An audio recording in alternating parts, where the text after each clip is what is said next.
সামাজিকভাবে হেয় প্রতিপন্ন করার কুপরিকল্পনায় লিপ্ত হয়েছে।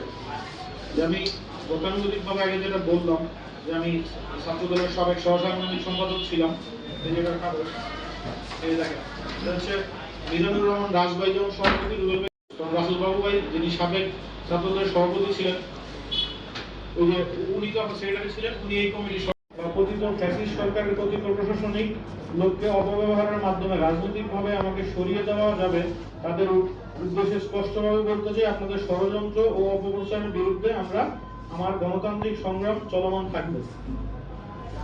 রাজনীতি করি, শহীদ প্রেসিডেন্ট জিয়াউর রহমানের আদর্শের রাজনীতি করতে চাই। যদি কোনোদিন রাজনীতি না করি তাহলে আমি এখান থেকে ত্যাগ করে চলে যাবো, কিন্তু অন্য কোনো রাজনীতি আমি করবো না। যদি করি আমি বিএনপি করবো। যোগ্য মনে করে আমাকে যদি পশ্চিম থানা যুবদলের দায়িত্ব দেওয়া হয়, আমি যথাযথভাবে আমাদের প্রধানমন্ত্রী জনাব তারেক রহমানের নির্দেশ মোতাবেক উনি যেইভাবে বলছে, উনি এই দীর্ঘ 17 বছর বাইরে থাইকা যে আপনার একটা বাংলাদেশের স্বপ্ন দেখছে, সুন্দর বাংলাদেশ, যেখানে মানে সবার আগে বাংলাদেশ, আমরা ওই নিরাপদ বাংলাদেশ গঠনের লক্ষ্যে উনি যেইভাবে বলছে আমরা ঠিক ওইভাবেই করবো। ইভেন কি স্টিল এখনো পর্যন্ত আমি আমার জায়গা থেকে আমি যেভাবে সম্ভব দলের জন্য কাজ করা, সাংগঠনিক কাজগুলো করা, আমি সেগুলোই করি। দলের বাইরে আমি কোনো কাজ করি না। দল থেকে যখন যেটা নির্দেশ হয়েছে 2016 সালে কিন্তু অনেকে কমিটি নিতেও ভয় পাইছে।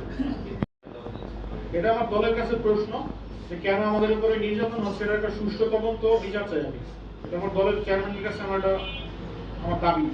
আমি যদি জিয়া পরিবারের রাজনীতি করি, এখন আমি নির্যাতিত, আমার দলের এটা জিয়া পরিবার থেকে অবশ্যই আমাদের ডাকা উচিত। যখন তারেক রহমানের সাথে কথা বলতে চাই যে কেন আমাদেরকে এভাবে হয়রানি করতেছে। শুধু আমি না, আমি দেখি যে আমার আশপাশে ধরেন আমার যারা ভাই আছে, অনেকে রাজনীতি করছে, যারা কোনো কিছুর সঙ্গে জড়িত না, তারা নর্মালি সবাই বিএনপি করছে, আমরা একসাথেই প্রোগ্রাম করছি, এরকম অনেক লোক আজকে নির্যাতিত। ওই দিন এক ছোট ভাই ধরেন এই ষড়যন্ত্র করে যে এই যে ওনারা বলতেছে যে বিভিন্ন লিস্ট হচ্ছে বা এই হচ্ছে, এটা কারা করতেছে? যারা বর্তমানে দায়িত্বপ্রাপ্ত, যারা থানায় যাচ্ছে বা পুলিশের সাথে কথা বলে, যাদের পুলিশের সাথে প্রশাসনকে যারা মানে যোগাযোগ করতেছে, প্রশাসনের সাথে কন্ট্রোল করতেছে, তারাই তো এই লিস্টগুলো দিছে। প্রশাসন তো ধরেন যে আপনার পশ্চিম থানায় এই ইসের পরে থেকে যে 5 আগস্টের পরে তো যারা আসছে থানার পুলিশ, তারা তো সবাই চিনে না যে কে আওয়ামী লীগ করছে, কে বিএনপি করছে, কে চাঁদাবাজ বা কে ভালো মন্দ, তারা তো চিনে না। তো যারা ওই থানার মধ্যে মানে তাদেরকে তো চিনার কোনো উপায় নেই, তার গায়ে তো লেখা নেই যে আমি আওয়ামী লীগ করছি না বিএনপি করছি।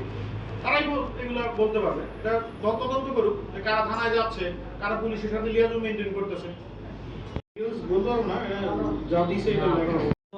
প্রকাশ্য স্থানে কোনো গায়ে থাকলো তারা অশালীন কোনো মানে রঙ্গভঙ্গি করা, তাকে কিছু বলার পরে সে যদি সেখানে স্টুডেন্ট অবশ্যই তো অভিযোগকারী আছে ভিতরে না কোনো অভিযোগকারী নেই।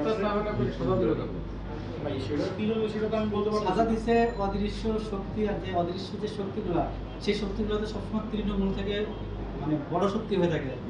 উনি তো তৃণমূলের নেই ভাই, উনি তো একটা কমিটির লোক। তার ফোন ছিল না, আমি গেল জানাবো তখন এই টুঙ্গি সরকারি কলেজ, সেটা হলো গাজীপুর মানে জেলা। বর্তমানে ওনার যে বাড়িটা, যে উনি যেখানে থাকে আগে, এখানে তো উনি যুব দলের উত্তরা এখানে কি লেখা আছে ঢাকা ছাত্রদল নেতা, সেইটা ঢাকা মহানগর উত্তরে, তাহলে আপনার টঙ্গী এখানে আসলে টঙ্গী থেকে আমার ওখানে আমার পলিটিক্স শুরু হয়। পরে ওই প্রতিষ্ঠা করছে সেটা লেখেন। ঠিক আছে, আপনি কি জানতেছেন? সবাইকে আমি জানাইছি, জানানোর পরে তো আমি সাংগঠনিকভাবে তদন্ত করবে। আর পাশাপাশি আমরা আমাদের রেস্টুরেন্ট নিয়ে আসছে, পরে আপনি কি করবেন? আমার আইটি ফার্ম আছে, পরে আচ্ছা ঠিক আছে, পরে কি আপনার তাহলে এখানে নিয়ে আসলো কেন? আমি তো বলতে পারবো না। পরে আপনি চাঁদাবাজি করেন? আমি বলছি না ভাই, ছাত্রলীগ করছেন? আমি না ভাই, আমি বিএনপি পোস্টেড। আচ্ছা ঠিক আছে, আমি যান দেখতেছি এইসব বললাম। পরে আমার বের করেছে, আপনার কি আগে কোনো মামলা আছে? আমি জানি আমার আগে কোনো মামলা ডিসিপিএফ চেক করবো। আমার সাথে আরেকজন লোক নিয়ে গেছেন, উনি হচ্ছে আমাদের পশ্চিম থানা বিএনপির যুগ্ম আহ্বায়ক রেজাউল করিম ভাই। রেজাউল করিম ভাই ওনারা নিয়ে গেছে, বলছে যে ওনারা বাটা থেকে এখানে নিয়ে আসছে, বলছে যে লিস্ট হচ্ছে, লিস্টের জন্য ধরছে। আমারে বলছে যে আমি আওয়ামী লীগ করতাম এই জন্য ধরে নিয়ে গেছে, আর ওনারা বলছে যে আমার লিস্টের জন্য।